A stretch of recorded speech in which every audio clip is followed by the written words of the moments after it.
ఏంటండి? ఓన్లీ 5% స్టూడెంట్స్‌కి మాత్రమే వాళ్ళ కాలేజ్ ఎక్స్‌పెన్సెస్‌ని ఎలా క్లియర్ చేసుకోవాలో తెలుసా? That two by their skills. కానీ 95% ఆఫ్ ద స్టూడెంట్స్‌కి ఈ విషయం తెలీదా? అవును, నిజమే మీరు వింటున్నది.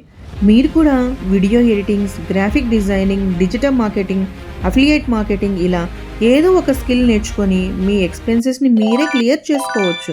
నాట్ ఓన్లీ స్టూడెంట్స్, హౌస్ వైఫ్స్‌కి కూడా ఆన్‌లైన్‌లో స్కిల్స్ నేర్చుకోవచ్చు. నా దగ్గరున్న ఈ ప్లాట్‌ఫామ్‌లో 28 ప్లస్ హై పేయింగ్ స్కిల్స్ అనేవి నేర్చుకోవచ్చు. నేను నా పర్సనల్‌గా ఈ స్కిల్స్ అన్నీ నేర్చుకొని, నా ఫ్యామిలీకి సపోర్ట్‌గా ఉంటూ, ఫైనాన్షియల్ ఇండిపెండెంట్‌గా నా కెరియర్‌ని రీస్టార్ట్ చేశాను. పర్సనల్‌గా స్కిల్స్ డెవలప్ చేసుకొని గ్రో అయ్యాను. మీరు కూడా ఇవన్నీ అచీవ్ చేయొచ్చు. ఒక్క consistency, focus, learning mindset and స్ట్రాటజీని ఫాలో అయితే చాలు. ఇందులో ఏమేం స్కిల్స్ నేర్చుకోవాలి, ఎలా అప్లై చేసుకోవాలి అన్నది కంప్లీట్‌గా నేను మిమ్మల్ని గైడ్ చేస్తాను. మీరు చేయవలసిందల్లా ఒక్క సైన్ అప్. సైన్ అప్ చేసి డీటెయిల్స్ అన్నీ తెలుసుకోండి.